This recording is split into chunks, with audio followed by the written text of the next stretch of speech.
Hello Internet people! If you found this video, it probably means that you're interested in deep learning in general and backpropagation in particular. So am I, and when I first discovered backpropagation, it was quite challenging for me to understand. But thanks to many people on the internet, I was finally able to grasp the whole concept. Today, what I'd like to do is give back the knowledge, and because I recently struggled with this problem, I'd like to explain it to you in a different way, in a way that I think will help you better understand what's going on. I want you to visualize the whole process. Okay, so let's start by listing what we need for the backpropagation. For the backpropagation, we need an output and a target. Because it's supervised learning, we always know the target, but we need to process the output, and the output is processed thanks to the forward pass.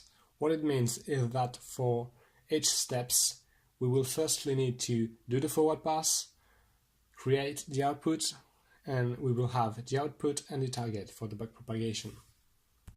The idea behind backpropagation is to reduce the global predictive error of our network and to identify for each weight the error it produces. To do that, we will use the gradient and the partial derivative. Because the gradient is the direction of the steepest ascent, by computing it, we will know in which direction update our weights so that in the future those weights will probably produce a lesser error. Now that we know a little bit about backpropagation, let's see what I've drawn on the screen. This, as you can see, is a really simple neural network. There is 2 input neurons, 2 hidden neurons, and 2 output neurons, for a total of 8 weights that we will update.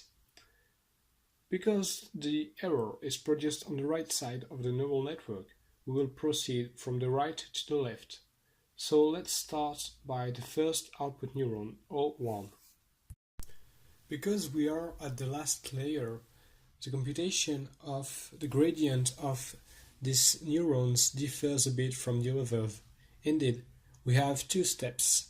The first one is the error function, and the other one, as the others, is the activation function. That's why, using the chain rule, we have 2 terms. The first one is the partial derivative of the error with respect to the output, and the second one is the partial derivative of the output with respect to the input. Now that we have calculated the gradient of O1, we are able to calculate the gradient of W5. Indeed, we don't really care about the gradient of O1. We only compute it because we need it to compute W5. Indeed, the gradient of the weights are the only one we are interested in, because I remember you that we are interested in updating the weights so that in the future our model will produce a lesser error. So by doing this, we will use our previously calculated O1 gradient and multiply it by the partial derivative of the input O1 with respect to W5. We can now move further and calculate the gradient of H1. As before, we will use our previously calculated gradient to compute H1. In this example, I choose to use H1, but the computation is the same for every hidden neurons, as it is the same for each weight that we saw previously. To do that, it's really simple. We only need to multiply the activation function partial derivative with our previously connected partial derivative. What I mean is that we need to identify how much the activation function in H1 is producing an error and multiply it by the error produced on the right side of H1. Because we already computed the error on the right side of H1, we only need to compute the partial derivative of output H1 with respect to input H1.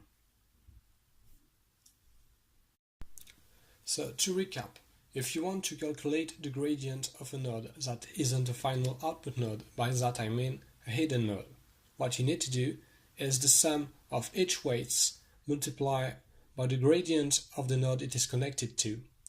And if this node is a final output node, like O1 or O2, you also need to take care of the error function. You can see that you only need to calculate the gradient of the previous node to compute the gradient of a node, because you already know the weights and the inputs value, so that you can calculate all the gradient of the nodes and then calculate the gradient of the weights. For the gradient of the weights, it's really easy.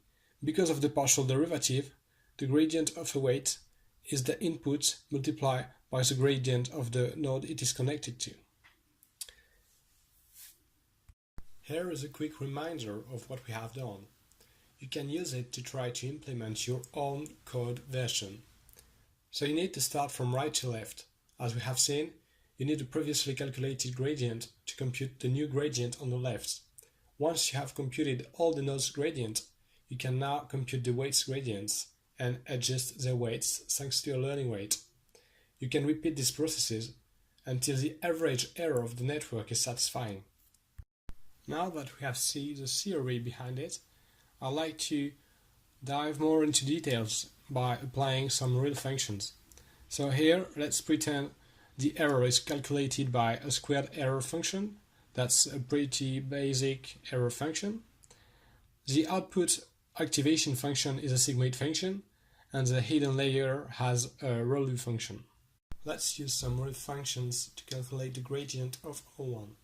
We said that the gradient of O1 is the partial derivative of error O1 with respect to output O1 multiplied by the partial derivative of output O1 with respect to input O1. Because we are using a squared error function and a sigmoid activation function, we know that the gradient of O1 is equal to the output minus the target times the output times 1 minus the output. Let's do the same for the gradient of W5. I've chosen W5 as an example, but the principle is exactly the same for every weights. So we say that the gradient of W5 is the partial derivative of the input O1 with respect to W5 multiplies by the gradient of O1. And because the input O1 is the sum of each weights connected to its input, we know, due to its partial derivative, that the gradient of W5 is equal to output H1 multiplied by the gradient of O1. Finally, let's do the gradient of H1.